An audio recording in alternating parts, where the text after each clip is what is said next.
Okay, so because I spent most of this week not doing the stuff that I said that I wanted to do, and then immediately regretting not doing all the voice work I wanted to do, I've decided to make it all up by doing something torturous to myself with a captive audience of two, one of which is playing League of Legends. So, without without dragging this on too long, I'm gonna start reading 50 Shades of Grey. Yay! I'm not gonna read the whole thing in one sitting. I'm just gonna start it and then my audience of people can submit passages at me and I'll read them. Alright. Chapter 1. I scowl with frustration at myself in the mirror. Damn my hair, it just won't behave. And damn Catherine Kavanaugh for being ill and subjecting me to this ordeal. I should be studying for my final exams, which are next week. Yet here I am, trying to brush my hair into submission. I must not sleep with it wet. I must not sleep with it wet. Reciting this mantra several times, I attempt once more to bring it under control with the brush. I roll my eyes in exaggeration and gaze at the pale, brown-haired girl with the blue eyes too big for her face staring back at me and give up. My only option is to restrain my wayward hair in a ponytail and hope I look semi-presentable. Oh my god. Kate is my roommate, and she has chosen today, of all days, to succumb to the flu. Therefore, she cannot attend the interview she'd arranged to do with some mega-industrialist tycoon I've never heard of for the student paper. That was it. So I have been volunteered. I have final exams to cram for and one essay to finish, and I'm supposed to be working on this, and I'm supposed to be working this afternoon, but no, today I am supposed to be working, no, sorry about that, but no, today I have to drive 165 miles down to Seattle in order to meet the enigmatic CEO of Gray Enterprises Holdings Incorporated. As an exceptional entrepreneur and major benefactor of our university, his time is extraordinarily precious. Much more precious than mine. But he has granted Kate an interview. A real coup, she tells me. Damn her extracurricular activities. Kate is huddled up on the couch in the living room. Anna, I'm sorry. It took me 9 months to get this interview. If we'll be another 6 to reschedule and we'll both have graduated by then. As the editor, I can't blow this off, please! Kate begs me with her rasping sore throat voice. How does she do it? Even ill, she looks genuine. Gamine. Gamine. G-A-M-I-N. Gamine. I don't fucking gorgeous. Strawberry blonde hair in place and green eyes bright. Although now red-rimmed and runny. I ignore my pang of unwelcome sympathy. Of course I'll go, Kate. You should get back to bed. Would you like some NyQuil or Tylenol? NyQuil, please! Here are the questions in my digital recorder. Just press record here. Make notes. I'll transcribe it all. I know nothing about him, I murmur, trying and failing to suppress my rising panic. The questions will see you through. Go! It's a long drive. I don't want you to do it! Okay, I'm going. Get back to bed. I made you some soup to heat up later. I stare at her fondly. Only for you, Kate, would I do this. Hold on a moment. My music seems to have gone to the ducks. It happens. There we go. Oh my god. What is this writing? I will. Good luck. And thanks, Anna. As usual. You're my lifesaver. Gathering my backpack, I smile wryly at her and then head out to the door of the car. I cannot believe I have let Kate talk me into this. But then Kate can talk anyone into anything. She'll make an exceptional journalist. She's articulate, strong, persuasive, argumentative, beautiful. She's my dearest friend. The roads are clear. I set off from Vancouver, Washington towards Interstate 5. It's early and I don't have to be in Seattle until 2 this afternoon. Oh my god. Fortunately, Kate has lent me her sporty Mercedes CLK. I'm not sure Wanda, my old VW Beetle, could make the journey in time. Oh, the Merc is a fun drive, and the miles slip away as I hit the pedal to the metal.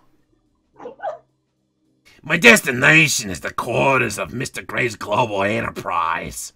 It's a huge 20-story office building, all curved glass and steel, an architect's utilitarian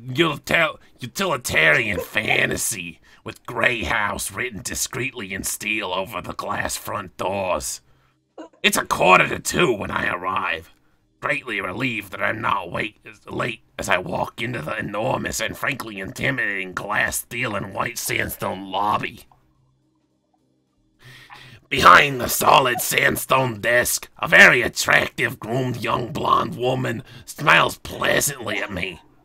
She's wearing the sharpest charcoal suit jacket and white shirt I have ever seen. She looks immaculate. I'm here to see Mr. Gray. Anastasia Steele for Catherine Kavanagh? Excuse me one moment, Miss Steele. She arches her eyebrow as I stand self-consciously before her. I'm beginning to wish I'd borrowed one of Kate's formal blazers rather than worn my navy blue jacket. I have made an effort and worn one of my one and only skirt, my sensible brown knee-length boots, and a blue sweater. For me, this is smart. I tuck one of the escaped tendrils of my hair behind my ears. I pretend she doesn't intimidate me. Technical hair. Miss Kavanagh is expected. Please sign in here, Miss Steele. We want the last elevator on the ride. Press for the 20th floor. She smiles at me, amused no doubt, as I sign in. She hands me a security pass that has visitor very firmly stamped on the front. I can't help but smirk. Surely it's obvious that I'm just visiting. I don't fit in here at all. Nothing changes. I inwardly sigh. Thanking her, I walk over to the bank of elevators and past the 2 security men who are both far more smartly dressed than I am with their well-cut black suits. Excuse me, will I take a drink of this? Ugh. Honey and water with lemon. Ooh. Drink for... Ow. The elevator whisks me at a terminal velocity to the 20th floor, and I die. The end. It was terminal velocity. I'm sorry, I don't survive this. The doors slide open, and I'm in another large lobby. Again, all glass, steel, and white sandstone. I'm confronted by another desk of sandstone and another young blonde woman, who looks exactly like the woman downstairs. How did you get up here so fast, I ask her. Magic! I'm sorry, I got carried away. This time dressed impeccably in black and white, who rises to greet me. Miss Steele, Could you wait here, please? She points to a seated area of white leather chairs. White leather chairs, it's fucking gaudy as fuck. Behind the leather chains, behind the leather chains! Oh, we're already getting into kinky shit. Man, oh man! Behind the leather chairs is a spacious glass-walled meeting room with an equally spacious dark wood table. At least 20 matching chairs around it. Beyond that, there is a floor-to-ceiling window with a view of the Seattle skyline that looks out through the city towards the sound. It's a stunning vista, and I'm momentarily paralyzed by the view. Wow. That's actually there. They wrote wow. Is it? Wow. What? I am momentarily paralyzed by the view. Wow. I've read so many just little excerpts, I didn't realize that even, like, the boring parts are just horrifically, beautifully bad. I sit down, fish the questions from my backpack and go through them, inwardly cursing Kate for not providing me with a brief biography. I know nothing about this man I'm about to interview. He could be 90 or he could be 30. The uncertainty is galling, and my nerves resurface, making me fidget. I've never been comfortable with one-on-one interviews, preferring the anonymity of a group discussion where I can sit inconspicuously at the back of the room. To be honest, I prefer my own company. Reading a classic British novel, curled up in a chair on the campus library, not sitting twitching nervously in a colossal glass and stone edifice. I roll my eyes at myself. Get a grip, Steele! Judging from the building, which is too clinical and modern, I guess Gray is in his 40s, fit, tanned, and fair-haired to match the rest of the personnel. Another elegant, flawlessly dressed blonde comes out of a large door to the right. What is it with all the immaculate blondes? It's like Stepford here! Taking a deep breath, I stand up. Miss Steele? The blonde asks. Yes! I croak and clear my throat. Yes! There, that sounded more confident.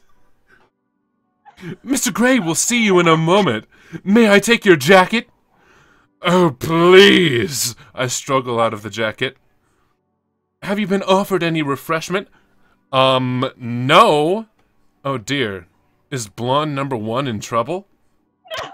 Blonde number 2 frowns and eyes the young woman at the desk.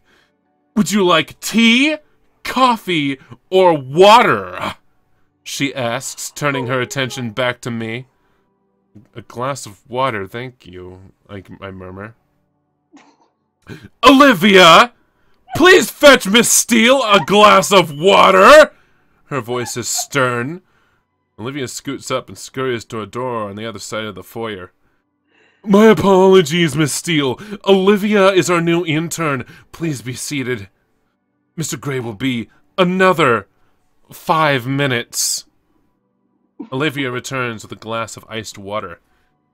Here you go, Miss Steele. Thank you. Blonde number 2 marches over to the large desk, her heels clicking and echoing on the sandstone floor. She sits down. They both continue their work. Perhaps Mr. Gray insists on all his employees being blonde. I'm wondering, idly, if that's illegal. When the office door opens and a tall, elegantly dressed, attractive African-American man with short dreads exits. I have definitely worn the wrong clothes.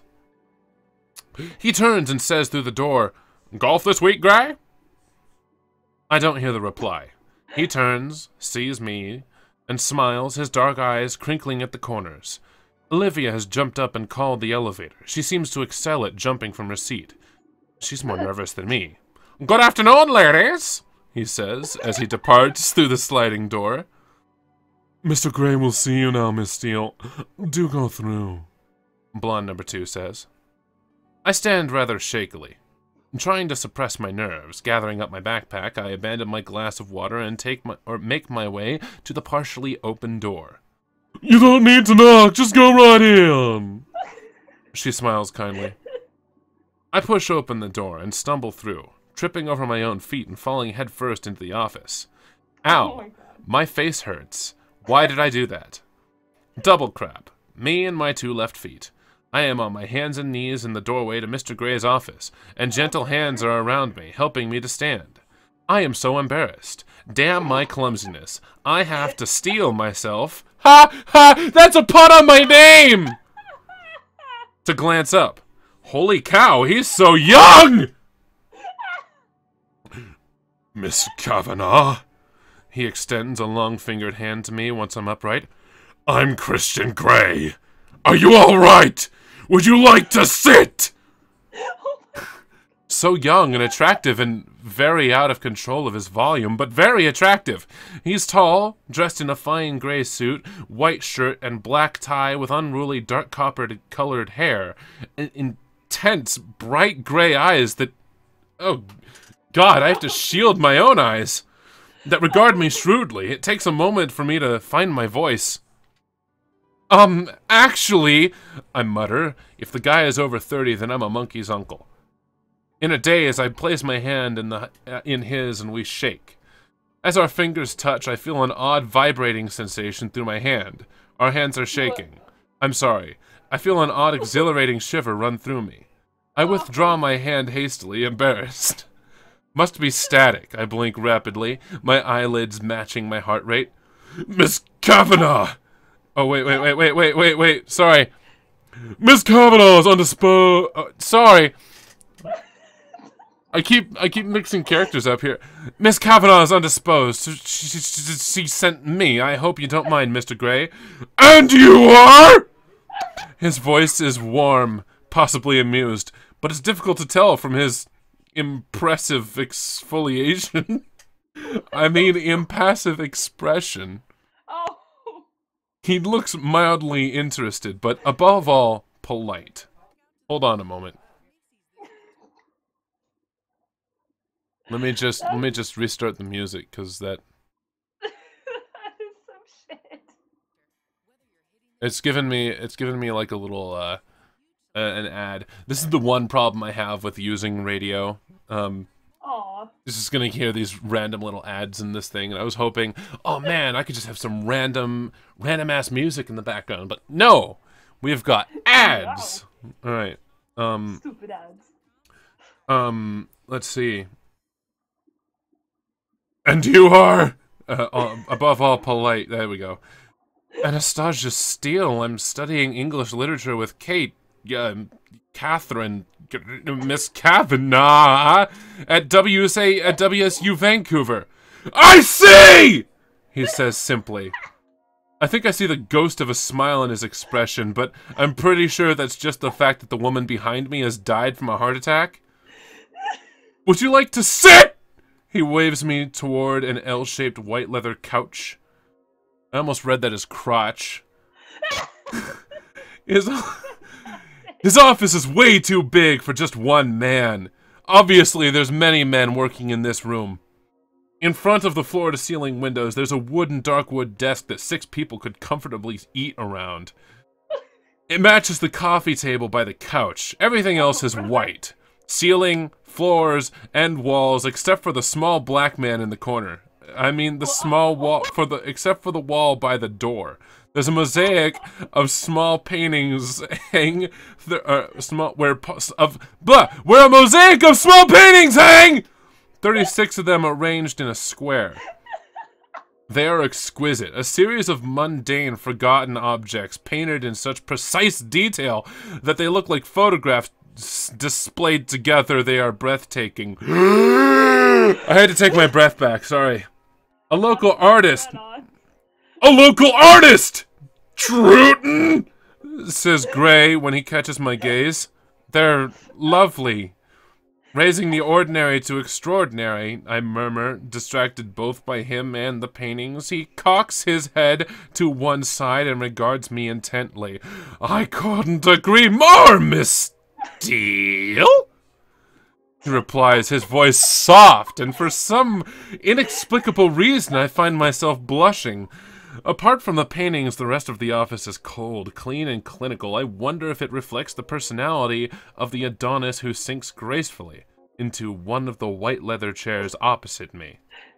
I shake my head, disturbed at the direction of my thoughts, and retrieve Kate's questions from my backpack.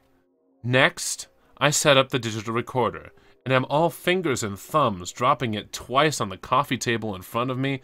Mr. Gray says nothing, waiting patiently, I hope, as I become increasingly embarrassed and flustered. When I pluck up the courage to look at him, he's watching me, one hand relaxed in his lap. Oh my god, why is his hand in his lap and another cupping his balls? Whoa! I meant chin! And trailing his long index finger along his lips. I think he's trying to suppress a smile, but honestly, he just looks like he's flirting with me like in a porno. So sorry, I stutter. I am not used to this. Take all the time you need, Miss Steele, he says. Do you mind if I record your answers? After you've taken so much trouble to set up the recorder, You ask me now? I flush. He's teasing me? I hope. I blink at him, unsure what to say. And I think he takes pity on me because he relents. No, I don't mind. Did Kate, I mean Miss Kavanagh, explain what the interview was for? Yes, to appear in the graduation issue of the student newspaper, as I shall be conferring the degrees at this year's graduation ceremony. Oh, this is news to me, and I'm temporarily preoccupied by the thought that someone not much older than me, okay, maybe 6 years or so, okay, mega successful, but still, is going to present me with my degree. I frown, dragging my wayward attention back to his crotch, I mean the task at hand. Good, I swallow nervously. I have some questions, Mr. Gray. I smooth a stray lock of hair behind my ear. I thought you might, he says, deadpan. He's laughing at me. My cheeks heat at the realization. And I sit up and square my shoulders in an attempt to look taller and more intimidating. Pressing the start button on the recorder, I try to look professional. You're very young to have amassed such an empire. To what do you owe your success? I glanced up at him. His smile is rueful, but he looks vaguely disappointed. Business is all about people, Mrs. Steele. And I'm very good at judging people. I know how they tick, what makes them flourish, what doesn't, what inspires them, and how to incentivize them. I employ an exceptional team and I reward them well. He pauses and fixes me with his gray stare. My belief is to achieve success in any scheme one has to make oneself master of that scheme, know it inside and out, know every detail. I work hard, very hard to do that. I make decisions based on logic and facts, which means I'm not a Christian, goddammit. But this name... I have a natural gut instinct that can spot and nurture a good solid idea and good people. The bottom line is it's always down to good people! Maybe you're just lucky. This isn't on Kate's list. But he's so arrogant. His eyes flare momentarily in surprise. I don't subscribe to luck or chance, Miss Steele. The harder I work, the more luck I seem to have. It really is all about having the right people on your team and directing their energies accordingly. I think it was Harvey Firestone who said, "The growth and development of people is the highest calling of leadership." You sound like a control freak. The words are out of my mouth before I can stop them. Oh. I exercise control in all things, Miss Steele, he says, wiggling his eyebrows, without a trace of humor in his smile. I look at him, and he holds my gaze steadily, impassive. My heartbeat quickens, and my face flushes again. Down the toilet. Why does he have such an unnerving effect on me? His overwhelming good looks, maybe?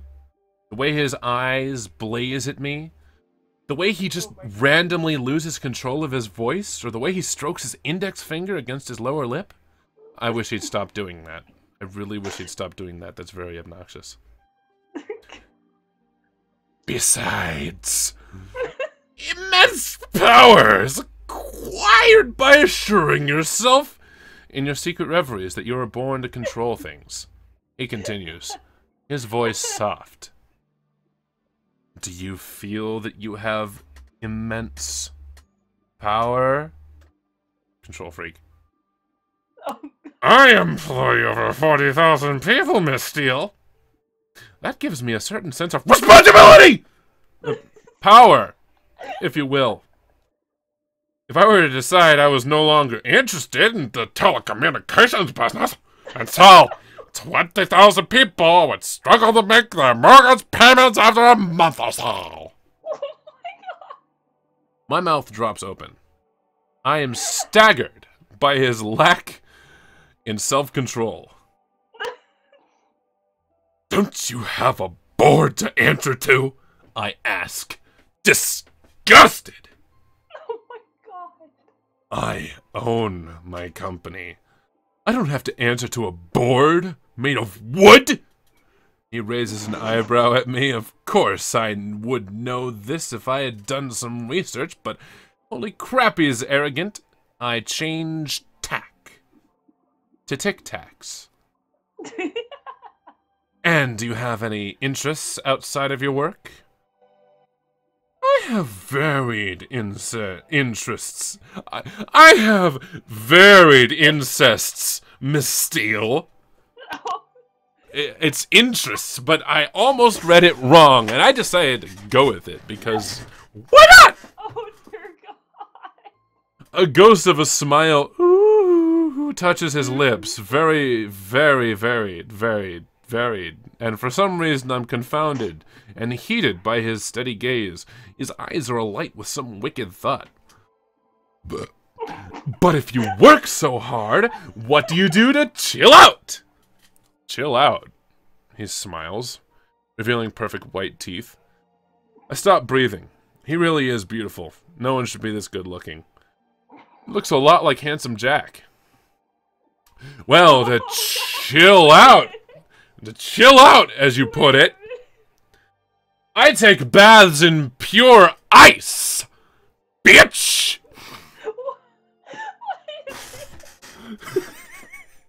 I don't think this is how it goes. I sail, I fly, I indulge in non-consensual sex with strangers. Oh dear god. But what I mean is, I meant to say physical pursuits. He shifts in his chair. A very wealthy man, Miss Steele, and I have expensive and absorbing penis. I glance quickly at Kate's questions, wanting to get off this subject. Oh dear god. You invest in manufacturing. Why specifically? I ask. Why does he make me so squishy? I like to build things. I like to know how things work. What makes things tick? I said that before. How to construct and deconstruct. I'll deconstruct your fucking face. And I have a love of ships. What can I say? That sounds like you heart talking rather than logic and facts. Oh, sorry. That sounds like your heart talking rather than logic and facts. His mouth quirks up and he stares appraisingly at me. Possibly! Though there are people who'd say I don't have a heart. Why would they say that? Because I murder people. God, get with the times, Miss Steele. Oh, I'm sorry. Because they know me well, and most of them compare me with Hitler. Oh, shit. Let me try that one more time. Because they know me well. His lips curl into a wry smile. Would your friends say you're easy to get to know? And I regret the question as soon as I say it. It's not on Kate's list. I'm a very private person, Miss Steele. I go a long way to protect my privacy.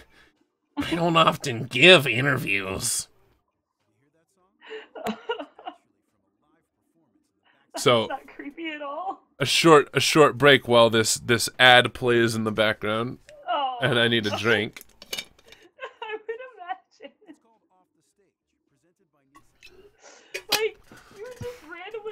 tangents, and actually take me a moment to question them, because I never know how bad this is going to be. Let me take you on a ride. Why did you agree to do this interview? Because I'm a benefactor of the university.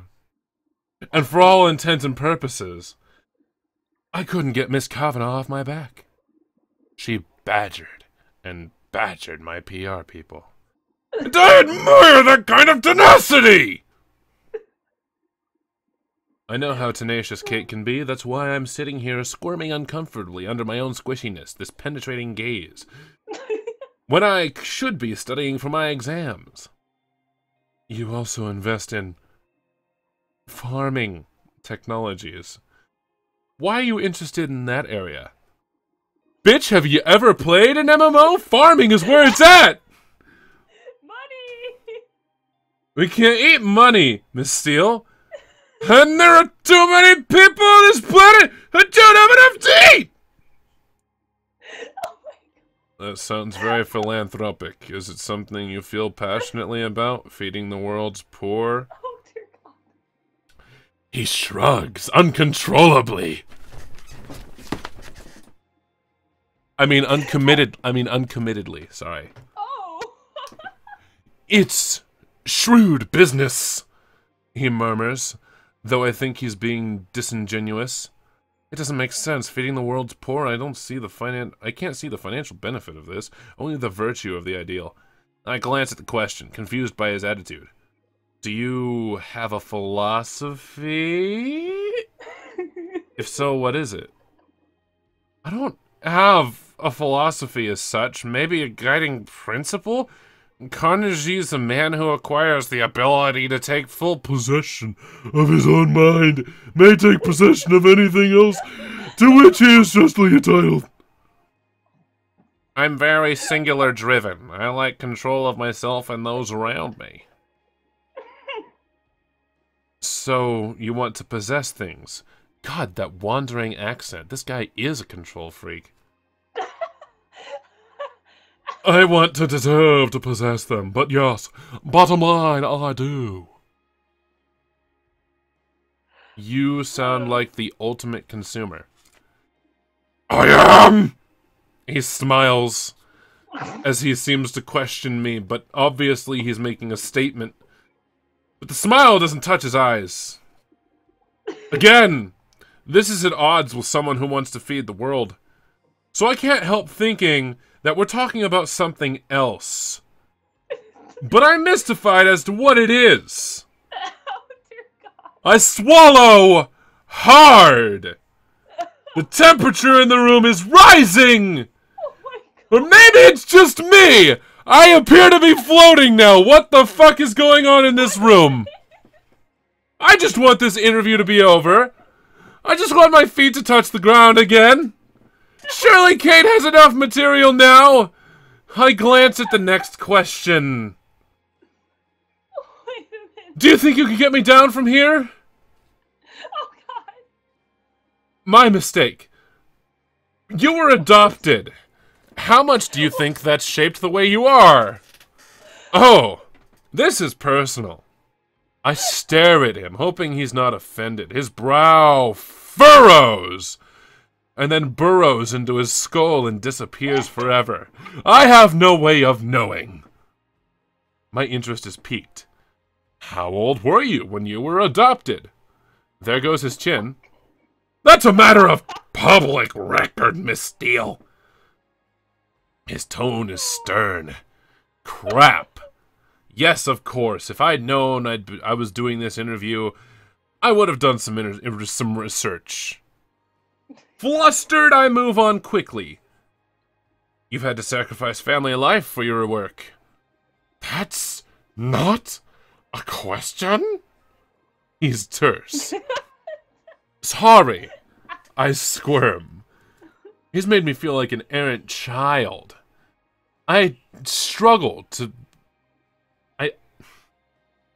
I try again. Have you had to sacrifice family life for your finger paintings. Oh my god. I have a family. I have a brother and a sister. And 2 loving parents. I'm not interested in extending my family beyond that. Oh my god. Are you happy, Mr. Gray? Pardon? He questions. I'm sorry. Are you gay, Mr. Gray? Why? He inhales sharply and I cringe. What? Mortified. Crap. Why didn't I employ some kind of filter before I read this straight out? How can I tell him I'm just reading the questions? Damn Kate and her curiosity. Is that... No, Anastasia. I'm not. He raises his eyebrows, a cool gleam in his eyes. He does not look pleased. I apologize. It's written here. It's the first time he has said my name. My heartbeat has accelerated and is now going down the freeway at 55 miles an hour, and my cheeks are heating up again. Nervously, I tuck my loosened hair behind my ear. He cocks his head to one side. These aren't your own questions? The blood drains from my head. Probably from his as well. No! Kate! Miss Kavanaugh! She compiled the questions. Are you colleagues on the student paper? Oh no. I have nothing to do with the student paper. It's her extracurricular activities, not mine. My face is aflame. No, she's my roommate. He rubs his chin in quiet deliberation, his gray eyes appraising me. Oh, now I get why it's 50 Shades of Grey. You fucking bitch. Did you volunteer to do this interview? He asks, his voice deadly quiet. Wait. Hang on. Now who's supposed to be doing the questions? Who's supposed to be interviewing whom? His eyes burn into me and I'm compelled to answer with the truth. God. I was drafted. She's not well. My voice is weak and apologetic. That explains a great deal. There's a knock at the door, and blonde number 2 enters. Mr. Gray, forgive me for interrupting, but your next meeting is in 2 minutes. We're not finished here, Andrea. Please cancel my next meeting. Andrea hesitates, gaping at him. She appears lost. He turns his head slowly to face her and raises his eyebrows. Suddenly, beams of bright red light pew from his eyes and blow her up. I'm sorry, I just couldn't. She flushes bright pink. Oh good, it's not just me. Very well, Mr. Gray. She mutters, then exits. He frowns and turns his attention back to me. Where were we, Miss Steele?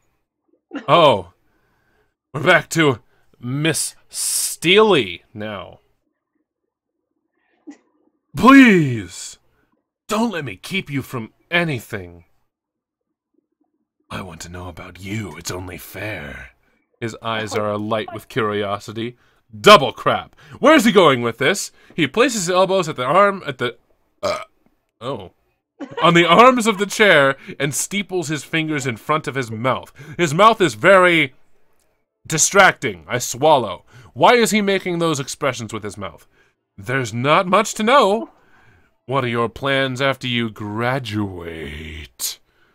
Oh, dear God. I shrug, thrown by his interest. Move to Seattle with Kate, find a job. I haven't really thought about my finals. I haven't made any plans, Mr. Gray. I just need to get through my final exams, which I should be studying for right now rather than sitting in your palatial, swanky, sterile office feeling uncomfortable under your penetrating gaze. Can you please stop penetrating me with your gaze? For fuck's sake! Hey, Dancy's back. We run an excellent internship program here, he says quietly. I raise my eyebrows in surprise. Is he offering me a job? Maybe. Oh, well, bear that in mind, I murmur. Confounded. Though I'm not sure I'd fit in here. Oh no, I'm musing out loud again. Why do you say that? He tilts his head to one side, intrigued, a bit of a smile playing on his lips. It's obvious, isn't it? I'm uncoordinated, scruffy, and I'm not blonde. Also not named Andrea. Not to me, Andrea. His gaze is intense, all humor gone. And strange muscles deep in my belly clench suddenly. Wow. I didn't know those. Wow. What? Oh baby, oh baby, oh baby. Strange muscles deep in my belly clench suddenly. Okay. I tear my eyes out from his scrutiny. Oh, sorry, away from his scrutiny, and stare blindly down at my fingers on the floor? He stomps on them. I am appalled. Wait a minute. I'm sorry. His scrutiny and stare blindly down at my knotted fingers. What's going on? I have to go. Now. I lean forward to retrieve the recorder. Would you like me to show you around? He asks. I'm sure you're far too busy, Mr. Gray, and I do have a long drive. You're driving back to Vancouver?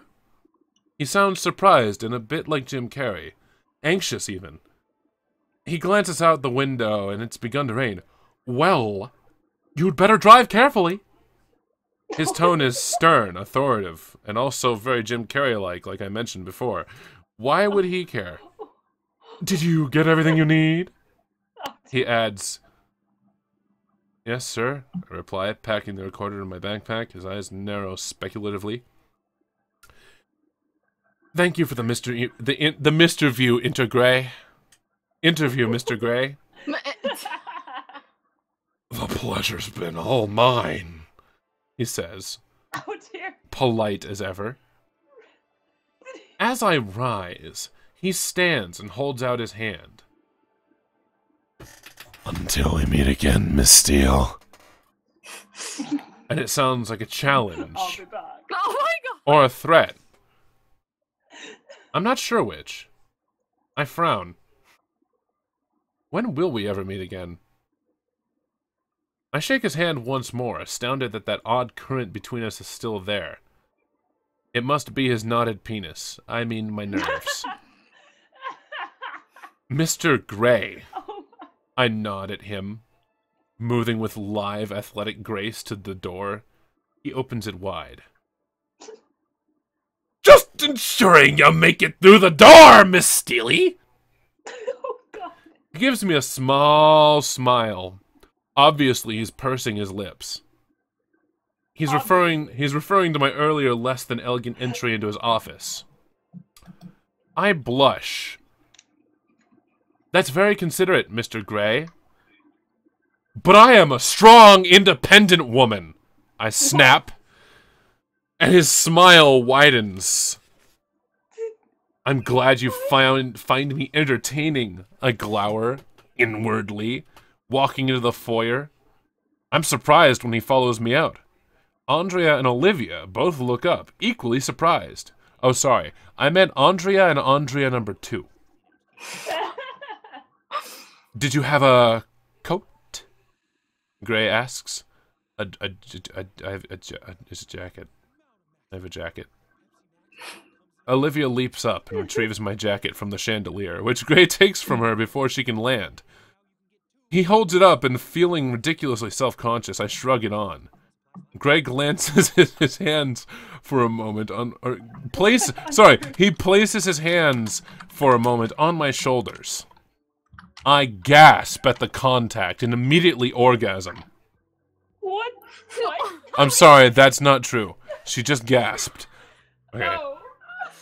If he notices my reaction, But he gives nothing away. His long index finger presses the button summoning the elevator. And we stand waiting, awkwardly on my part, coolly, self-possessed on his. The doors open, and I hurry in, desperate to escape. Sorry, hold on, let me, I'm sorry. The doors open, and I hurry in, desperately to escape. The horde of zombies is closing in, and I really need to get out of here. Oh no! When I turn to look at him, he's being eaten by a half-dead man. He's gazing at me and leaning against the doorway beside the elevator with one hand in the zombie's crotch. He is really very good looking. It's unnerving. Anastasia! He says as a farewell. Christian! I reply. And the doors close. What? And that is the end of chapter 1. Of course, I read it with modifications because I just couldn't keep a straight face. I couldn't keep a straight face. I don't think anyone could. It's just knowing where it's gonna go. Knowing where it's gonna go ruins the entire thing. And it just makes me, Ah. guaranteed, I'll be doing this with another set of voices next time. You have to. Yes. Maybe I will do it chapter by chapter. I'm scared. I am scared, though, to record the entire book chapter by chapter. Oh yeah, that's a good point. Yeah, Why? Why is that a good point?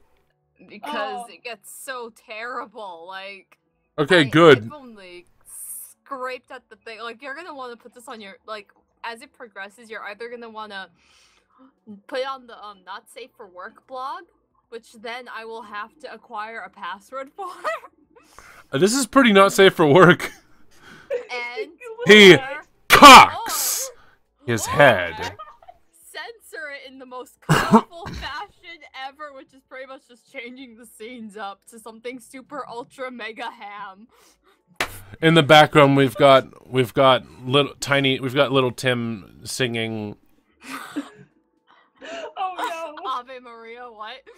as I'm describing this vicious sex scene. Oh my Oh, god. boy. That would actually be the most. That would be fantastic. It should be the I don't even know the fucking name of it. Just like having a wonderful time. Yeah, that one exactly. You get it. Oh. Oh. What have we done? Something wonderful and beautiful.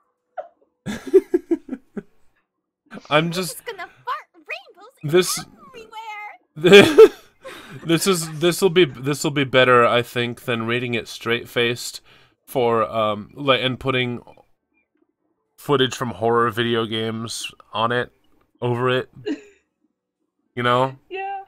Yeah. Because no, I the way can't it's read really I can't read this straight faced. It would just be a chore. Dude, I wonder how, because there has to be an audiobook. I wonder how they even. I bet they have a lot of outtakes. Oh, I hope they exist somewhere. I really want them to. Oh, I bet you do. Oh god. I Wink. want it to exist in the form of Oh, Guilford Godfrey. I'm not sure if that's actually a thing. Like, that They might have need- been a thing. They need to make it a real full thing. Like, people Yeah, need I to know. just do the thing. I'd listen to that. I'd listen to him read anything. Like, like I was just playing Kingdom Hearts the other day, and he was just fucking parrot, and I was like, oh yeah. I listened to you talk about buttholes and incest the other day.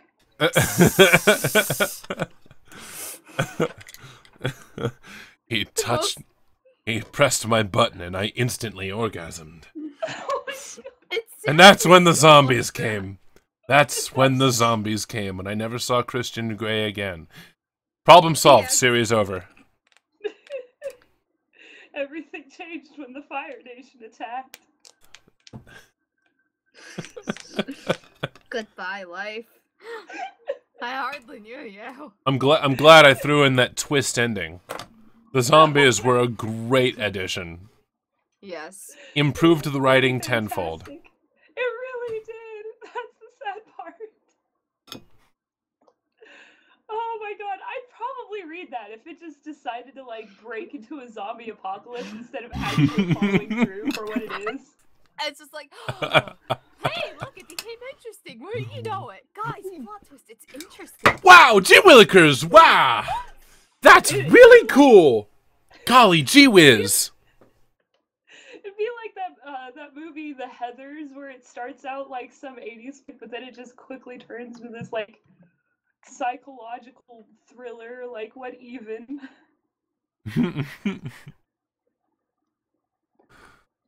Alright. But, yeah, so that was chapter 1 of 50 Shades of No! No! No. 50 Shades of meow, meow, meow, meow, meow. Meow, meow, meow, meow. 50 Shades of Stop! No! I think, so yeah, Sorry. you know what, so for future reference, I do think, I'm going to be marking them with this image. The 50 Shades of No is when I go wild with the voices. Anything else, and I'm doing a character. Oh, God. Fantastic. Oh my goodness. And then one chapter exclusively devoted to 50 Shades of Grayskull. That's, yeah, exactly. That's gonna happen. Yes. Yes. Yes. Oh. It should be like one of the smut scenes. It's just fucking Skeletor. And he gets. He so begins with it. pounding my vagina! Yeah! It's gonna be so hard to keep. It's gonna be so hard to keep the fucking voice for that. I believe it. Naruto! Believe it? 50 Shades of Ninja with Naruto! Oh That's God! Oh God! Wait, how many chapters are there? Hold on. Let me go ahead and 50. let me get this accidental book and look. You know what? Isn't there supposed to be like a thing at the beginning of every book that says how many chapters there are, or were they just No, there's no table of contents. They were just so. Kidding me? They were so. This bitch is so incompetent. She didn't even put a table of contents. Oh my god. If she can make a book, so can we. Boo on her. Yeah, ass. and I could do it with a She even table. had any. I could do it with a table of contents. Exactly. Instantly better. Beautiful. It'll be the most beautiful thing And maybe ever. take out the Okay. bit at the beginning where she's like wrestling with her hair. What? Like, I was that like the entire page? Just her like. Yeah, trying she to was fuck with her hair? getting dressed and getting ready and ooh la la, and whatever. Roxy, I have an idea. Oh. Okay, We there should huh? are 26 chapters. Okay, Oh my god, yes. so one of them should be Vic Mignon. And you know what else? You know what else? You know what else is really fucking fantastic? Oh no. When they lent my ex-girlfriend this book, they lent her 50 Shades Darker as well. What? Oh, no. So- Wait, is so- that actually the name of the sequel? Yes, and then there's 50 Shades of Freedom, or 50 Shades Freedom, or 50 Shades Freed. Cause like I knew it was a trilogy. I did not know the titles were Yeah. 50 Shades of Grey, that. 50 Shades Darker, and then 50 Shades Freed. Why? Why? Why? All right, I'm gonna go ahead and end the recording now, though. Oh, it was still going? Yep. I'll Oh my god. I'll see you guys, Oh god, just audience, friends. hopefully not my family, but I guess it wouldn't really be bad. They're reading this shit. My fucking my grandma has read these books. Are you no? So, yeah, I'm serious. My aunt, Better. my aunt, It'll be improved. my fucking aunt fawns over this shit. Oh no. So, I guess, you know what? It's family friendly for my family. Oh no! I'm ending the recording now. Good night, California. Ah!